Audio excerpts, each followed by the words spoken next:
Hello everyone. English school YouTube channel as well as English school app पर आप सभी का स्वागत है। आप जानते हैं टीजीटी पीजीटी के लिए मॉक टेस्ट की सीरीज चल रही है and this is test number 4। इससे पहले 3 टेस्ट हम कर चुके हैं। अगर अभी तक आपने वो वीडियोस नहीं देखी है, अपने लेवल को चेक नहीं किया है, क्वेश्चंस को एंजॉय नहीं किया है, तो चैनल की प्लेलिस्ट में जाकर आप उनको एंजॉय कर सकते हैं। Without any delay let's begin the TGT PGT mock test 4। There will be 30 question. हर एक क्वेश्चन 4 मार्क्स का होगा। इस टेस्ट सीरीज में रियल एग्जाम में आपको 125 क्वेश्चंस मिलेंगे। ठीक है। वो सभी क्वेश्चंस एमसीक्यू फॉर्मेट्स में है and choose the most appropriate option in the asked question. और पूछे गए क्वेश्चन में आपको सबसे सुटेबल क्वेश्चन ऑप्शंस चुनना है जो ज्यादा सही है। हो सकता है एक से ज्यादा ऑप्शन सही हो या पार्शियली सही हो, मतलब कुछ तौर पर सही हो। तो you have to make your decision on the basis of your knowledge and on the basis of given options में क्या बेस्ट है, क्या सुटेबल है। तो फर्स्ट क्वेश्चन है, what is William Wordsworth famous for? William Wordsworth किस चीज के लिए फेमस थे? Writing epic poetry, creating the romantic era, writing detective novels, none of the above. ठीक है। फर्स्ट क्वेश्चन में जो ऑप्शंस दिए गए हैं इसमें पूछा गया है वर्ड्सवर्थ किस चीज के लिए फेमस है। एपिक पोएट्री के लिए इंग्लिश में जॉन मिल्टन फेमस है। और रोमांटिक एरा की जो शुरुआत हुई थी, रोमांटिसिज्म जो मूवमेंट से वर्ड्सवर्थ बिलोंग करते हैं, तो आई थिंक यही इसका करेक्ट आंसर होगा। अगर आपका भी ऑप्शन बी है तो आपको 4 मार्क्स मिल जाते हैं इस सही आंसर पर। क्लियर है। मूव करते हैं question number 2। In which century was William Wordsworth born? William Wordsworth किस सेंचुरी में बोर्न हुए थे? ऐसे इजी क्वेश्चन बिल्कुल आएंगे, बट वो बिल्कुल भी गलत नहीं होने चाहिए। बेसिक फाउंडेशन का आपका यहाँ पर रिवीजन क्या कराया जा रहा है। तो it is 16th century, 17th century, 18th century, 19th century. जब तक आप आंसर दे तो जान लेते हैं इनका बर्थ हुआ था 1770 में और डेथ हुई थी 1850। तो यहाँ पर बोर्न पूछा गया एक्चुअल में, बोर्न किस सेंचुरी में हुए थे? तो 1770 ऑब्वियसली 18 सेंचुरी में आता है। कि 1700 से लेकर जो पीरियड है 1799 तक, मतलब ये पूरे को ही बोलेंगे 18 सेंचुरी। जो ईयर चल रहा है यहाँ 1700, तो इसमें +1 कर लेते हैं, वही सेंचुरी निकल कर आ जाती है। तो फिलहाल ऑप्शन करेक्ट होगा। विलियम वर्ड्सवर्थ को जन्म हुआ था वो 18 सेंचुरी में हुआ था और उनकी जो डेथ हुई थी वो 19 सेंचुरी में हुई थी। ठीक है। In the mid of 19 century. Question number 3 मैं क्वेश्चन इस सीरीज के लास्ट में आपसे पूछूंगा आपका स्कोर क्या है, और आप क्वेश्चंस को एंजॉय कीजिए। बहुत अच्छे क्वेश्चंस है। Which work by Wordsworth was inspired by his experience during the French Revolution? Actual में विलियम वर्ड्सवर्थ का एक लाइफ का बहुत अच्छा एक्सपीरियंस फ्रांस में बीता है। वहां पर फ्रेंच रिवॉल्यूशन उस समय चल रही थी। बिगिनिंग बिगिनिंग मानी जाती है 1789 से। ठीक है।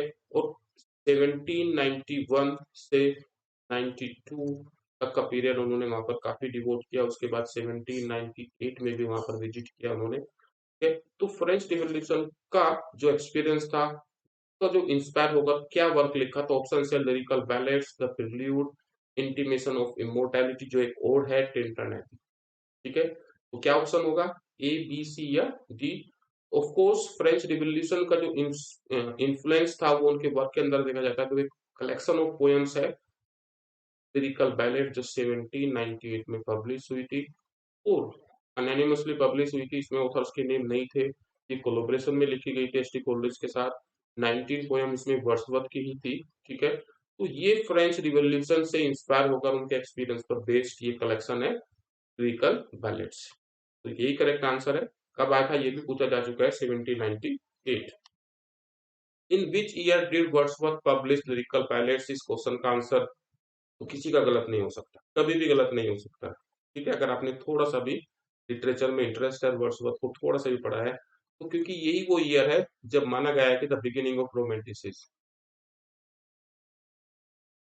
रोमांटिसिज्म की जो शुरुआत है वो इसी ईयर से होती है जिस ईयर लिरिकल बैलेट पब्लिश हुआ था, वो हुई थी 1798।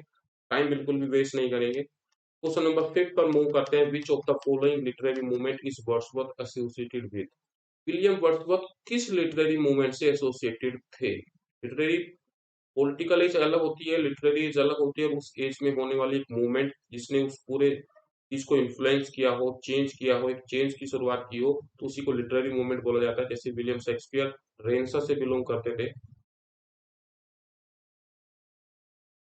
तो ऐसी वर्ड्सवर्थ किस लिटरेरी मूवमेंट से बिलोंग करते हैं? विक्टोरियन, रोमांटिक, रोमांटिसिज्म होना चाहिए, romanticism, modernist, modernism, post modernism, किस लिटरेरी मूवमेंट से बिलोंग करते थे? तो ऑफ कोर्स जो पीरियड है 1798 से 1837 तक के पीरियड को रोमांटिक पीरियड बोला गया है, रोमांटिक मूवमेंट का एज थी। तो यहाँ पर बी ऑप्शन बिल्कुल सही हो जाता है। विलियम शेक्सपियर इसी एज के प्रोमिनेंट ऑथर थे जिन्होंने पूरी एज को इन्फ्लुएंस किया, तो उनकी एज को रोमांटिसिज्म बोला जाता है। रोमांटिक एज का पोएट उनको माना गया है, विलियम वर्ड्सवर्थ को, as well as nature poet. Question number 6, who coin and define the term affective fallacy? Most important है, कोइन कर एक तो क्वेश्चन हर एग्जाम्स में आता है, चाहे आप टीजीटी हो या पीजीटी हो। ये वर्ड्सवर्थ टीजीटी और पीजीटी दोनों में ही है सिलेबस में, तो take it seriously each question.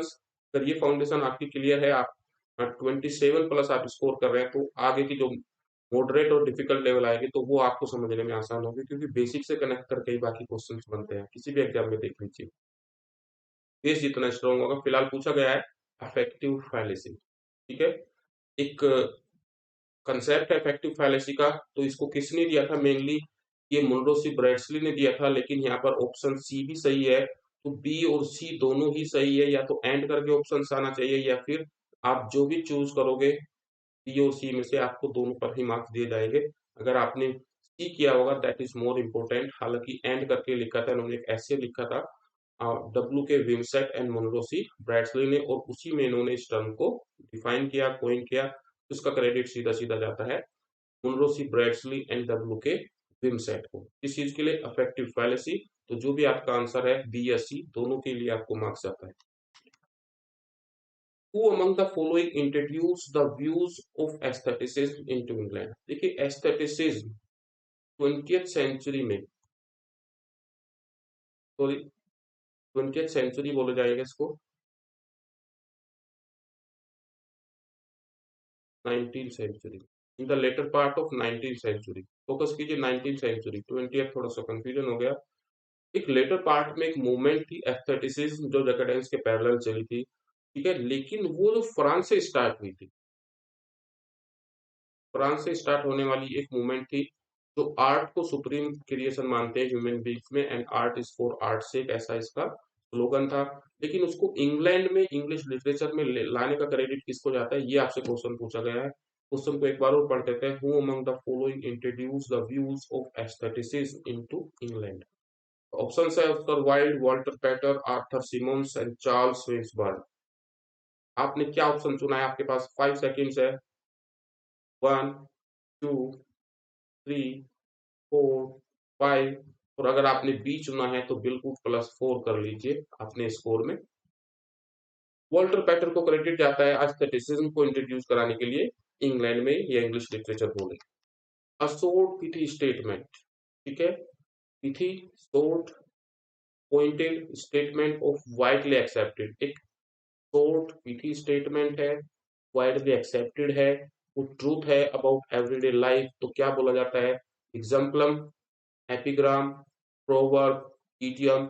इन्हीं सभी टर्म्स को हमारे लिटरेरी टर्म्स में सेपरेटली एक्सप्लेन किया गया है। तो इस सीरीज में इतना एक्सप्लेन करने की रिक्वायरमेंट नहीं है, एक्चुअली ये एक मॉक टेस्ट सीरीज है। तो फिलहाल डायरेक्टली इसका आंसर ले लेते हैं, that is called proverb. Idioms और एपिग्राम से कंफ्यूज नहीं होना है, the answer is clear, proverb. अगर आपका सी सही है तो +4 कर लीजिए अपने स्कोर में, या आप क्वेश्चंस की संख्या कर रहे हैं तो +1 कर लीजिए।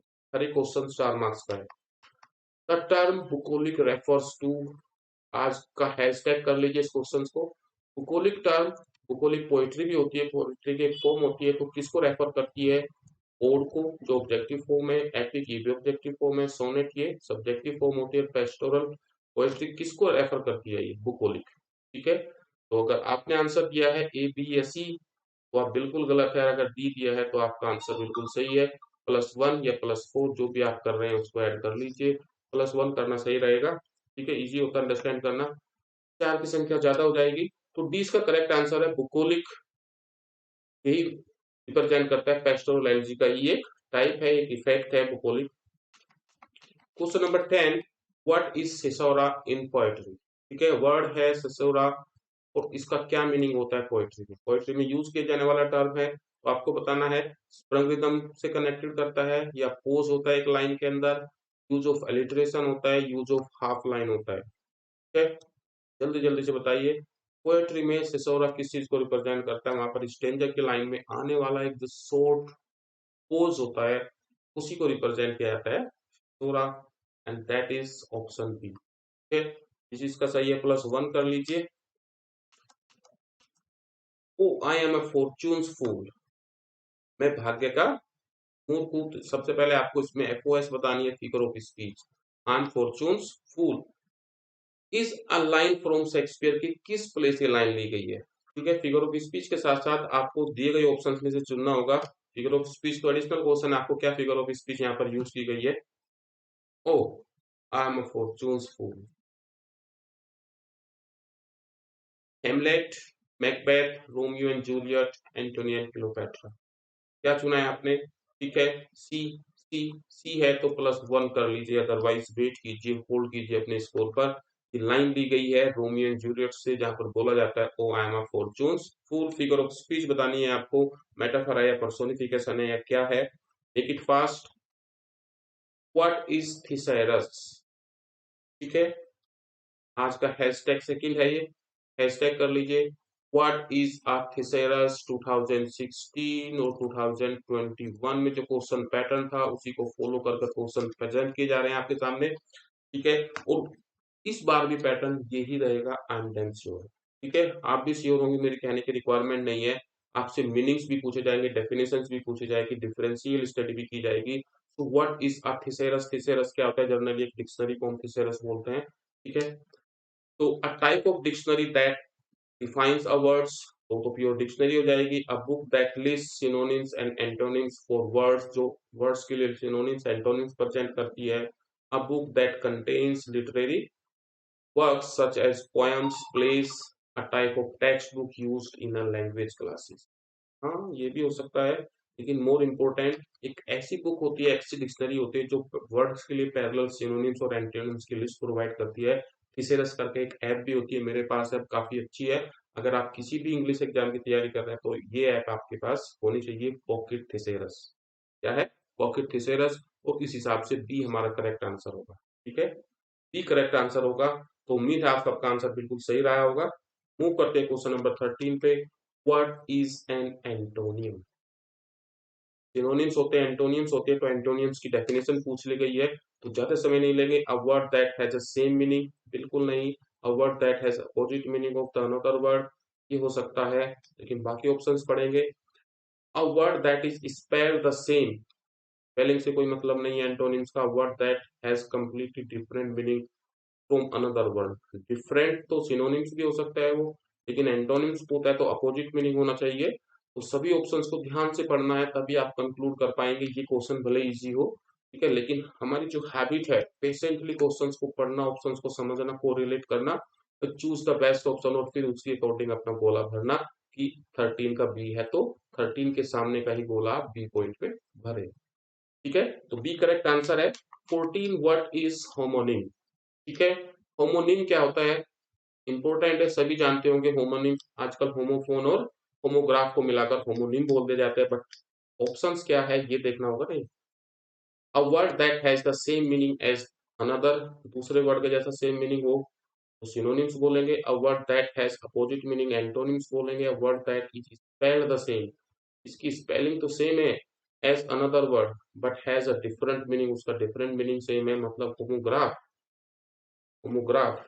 A word that sounds the same as another but has a different meaning, जिसकी साउंड सेम है लेकिन मीनिंग डिफरेंट है। तो वैसल में एक्चुअल रियल लाइफ में होमोग्राफ और होमोफोन को मिलाकर ही बोला जाता है होमोनिम्स, लेकिन यहाँ मोस्ट अप्रोप्रिएट ऑप्शंस क्या लगेगा आपको? ऐसे वर्ड जिनकी ध्वनि तो सेम है लेकिन मीनिंग बिल्कुल डिफरेंट है, तो उसी को बोला जाता है होमोनिम। ठीक है, पार्शियली सी भी इसका सही होना चाहिए, बट हम डी को चुनते हैं। आपने क्या चुना है बताइए, उसके अकॉर्डिंग अपना मार्क कर लीजिए। मोस्ट अप्रोप्रिएट डी लग रहा है। Question number 15, which of the words is a homonym for right? देखिए, अच्छा क्वेश्चन है, इसी कंसेप्ट को आगे बढ़ाया गया है कि राइट वर्ड के लिए होमोनिम क्या होगा। तो डेफिनेशन पढ़ी है, जो सेम साउंड करता हो तो राइट को तो ये भी बोला जाता है राइट, रिचुअल वाला राइट है राइट, प्ले राइट वाला राइट है एंड ऑल द अबव, तो डी बिल्कुल सही हो जाएगा। सभी की साउंड सेम है लेकिन मीनिंग डिफरेंट है, तो यही होमोनिम का क्राइटेरिया है। Having the same sound but the meaning is different than another. तो राइट का मतलब सही होता है, राइट का मतलब लिखना होता है, राइट का मतलब रिचुअल, कोई परंपरा, संस्कार, और राइट प्ले राइट में जो यूज किया जाता है, तो दैट इज, तो डी इज करेक्ट आंसर होगा। Let's move fast. What is a hypernym? Hashtag कर लेंगे। किस किस को आता है जल्दी से बताइए, हाइपरनीम क्या होता है? हाइपरनीम एंड हाइपोनिम्स, ठीक है। ऑप्शंस पढ़ लेते हैं। A word that is more specific than another word, दूसरे वर्ड के कंपैरिजन जो ज्यादा स्पेसिफिक है, ठीक है। हमने बोला एनिमल, ठीक है। Animals are the unspoken human, कुछ भी बोल रहे हैं, एनिमल बोला है लेकिन एनिमल में हमने बोला है लायन, तो लायन स्पेसिफिक हो गया और एनिमल नॉन स्पेसिफिक है, पर्टिकुलर। तो ऐसा वर्ड जो मोर स्पेसिफिक हो, तो यहाँ क्या लायन हाइपरनीम होगा। Word that is less specific than another word, ठीक है। यहाँ एनिमल हाइपरनीम होगा या लायन हाइपरनीम होगा, और एनिमल को भी बोल दिया क्रिएचर, ठीक है। तो कौन सा ज्यादा स्पेसिफिक है, ये जर्नल हो गया, ये इसके कंपेरिजन ये स्पेसिफिक हुआ, इसके कंपेरिजन ये स्पेसिफिक हुआ, ठीक है। तो hypernym, the word that is opposite in another word, opposite antonyms होता है word that has completely different meaning from another word, से डिफरेंट मीनिंग हो तो सिनोनिम्स भी हो सकता है, एंटोनिम्स भी हो सकता है। तो लेस और मोर स्पेसिफिक कौन सा होगा, देखिए आप देख लीजिए। हाइपो, हाइपो मीन्स अंडर होता है, तो जो अंडर होगा वो ज्यादा स्पेसिफिक होगा, और जो हाइपर मीन्स अपर होता है, जो ऊपर होगा वो कम स्पेसिफिक होगा।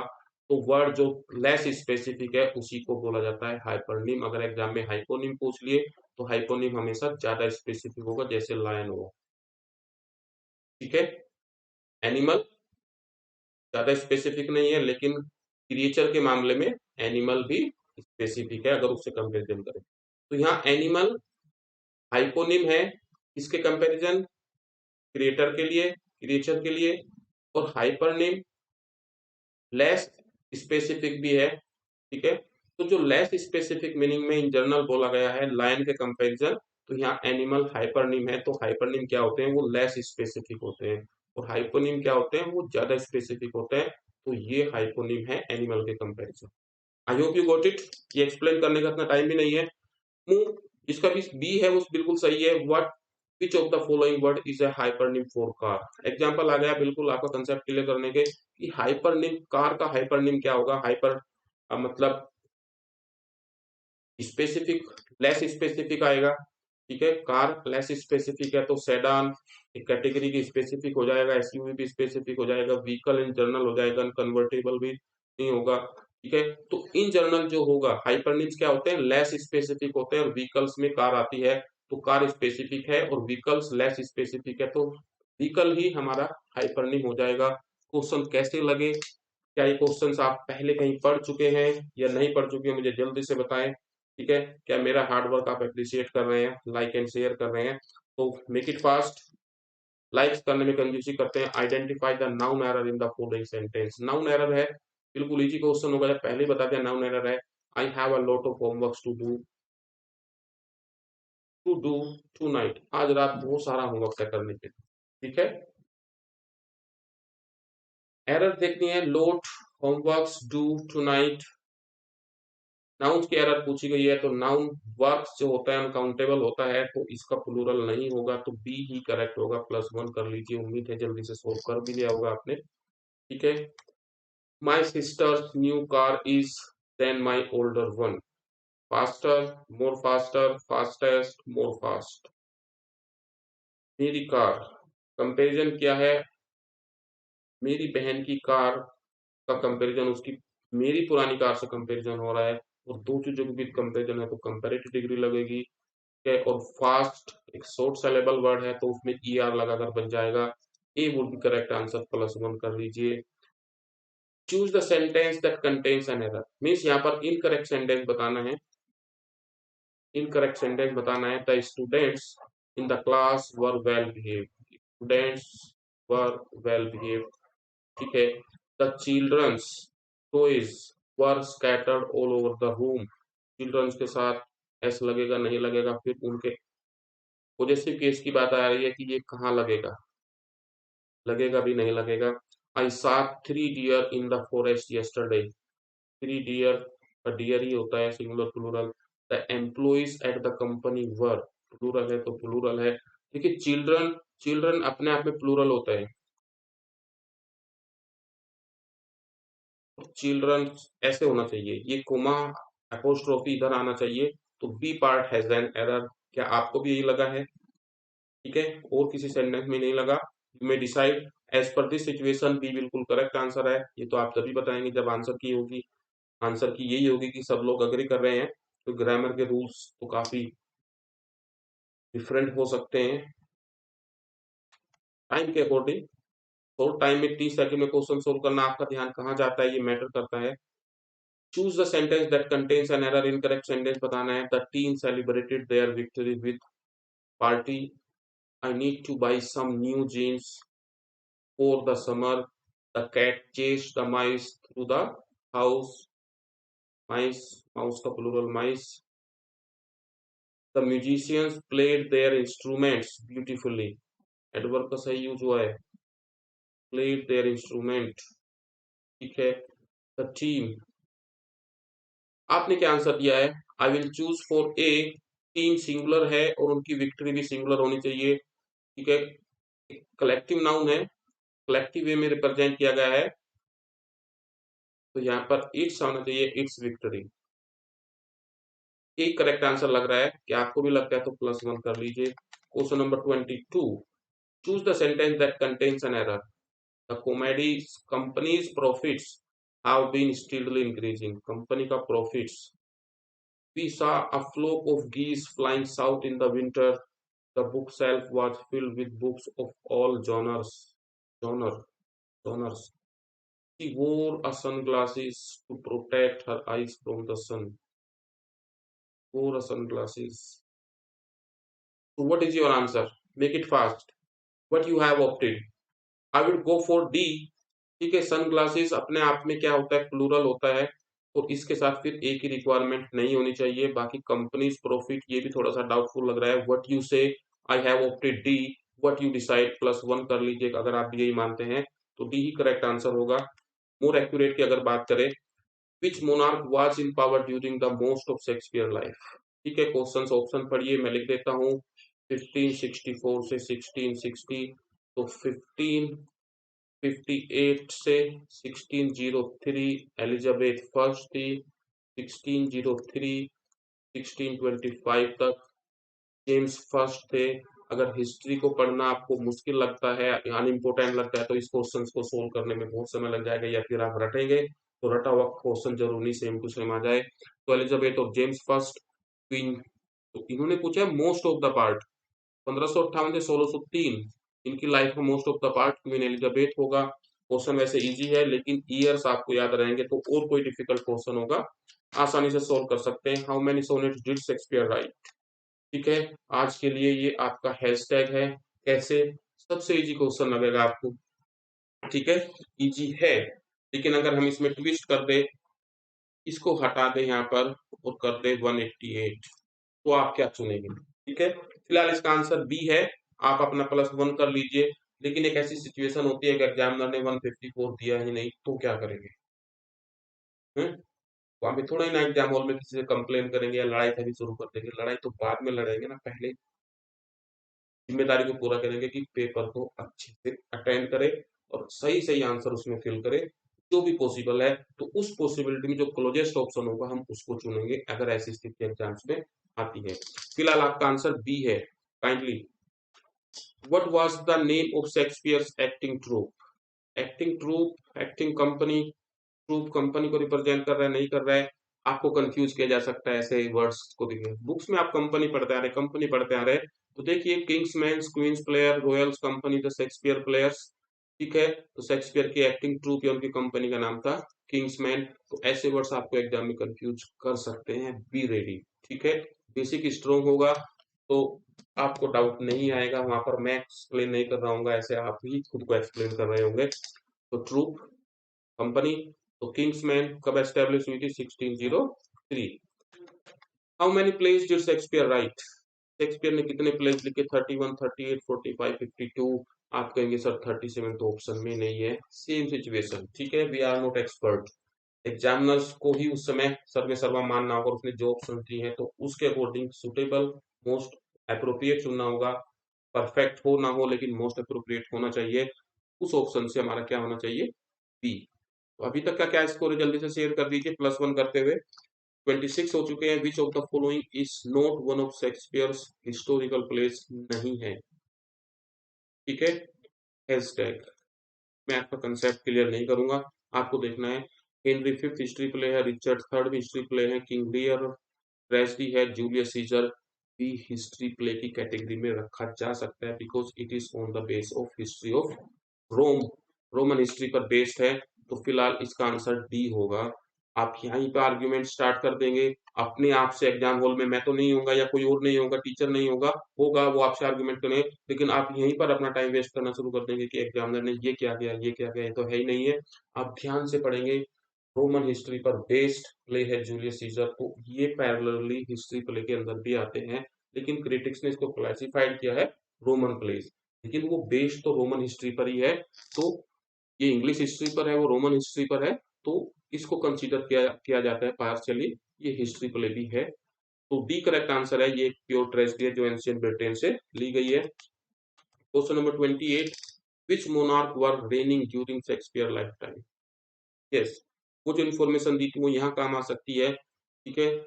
उनकी लाइफ टाइम लिख लेंगे। 1564, 1660, तो दो राजों ने शासन किया था, जेम्स फर्स्ट 1558 से 1603 और 1603 से 1625 जेम्स फर्स्ट।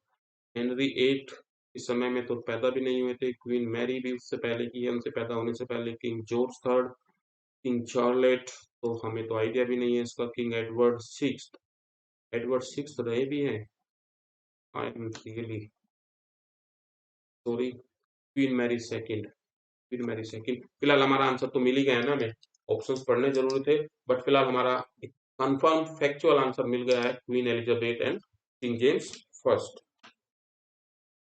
क्वेश्चन नंबर 29, अभी तक क्या स्कोर है जल्दी से बताइए। Which word is spelled correctly? Separately, separately लिखे हैं सारे, लेकिन सेपरेट में पर का यूज होगा, फिर रैट का यूज होगा, और फिर ई एल वाई। तो देख लीजिए, SEPARATELY, SEPAR, सेपरेट। क्या आपने भी यही चुना? क्या मैं कम समय दे रहा हूँ आपको सोल्व करने के लिए? जल्दी से कमेंट सेक्शन में बताइए। Which word is spelled correctly? फिर से एक स्पेलिंग का क्वेश्चन है। नेसेसरी, नेसेसरी आप देखिए क्या होगी, तब तक मैं लिख के देख लेता हूँ। नेसेसरी, NECESSARY की करेक्ट आंसर होगा। What is your final score? What's the score, tell me. अगर आपको किसी को स्पेसिफिक कोर्स की रिक्वायरमेंट है, दैट इज ओनली ऑन 1499, ठीक है। तो 1499 अराउंड 1500 में आपको कंप्लीट एक्सप्लेनेशन मिल जाएगी, और साथ साथ आपको ऐप में पीडीएफ पढ़ने के लिए मिल जाएंगे। तो यू कैन ज्वाइन इट, अगर आपको रिक्वायरमेंट है। अगर आपका यहाँ स्कोर अच्छा है, then keep it up. Tell me fast what is your score.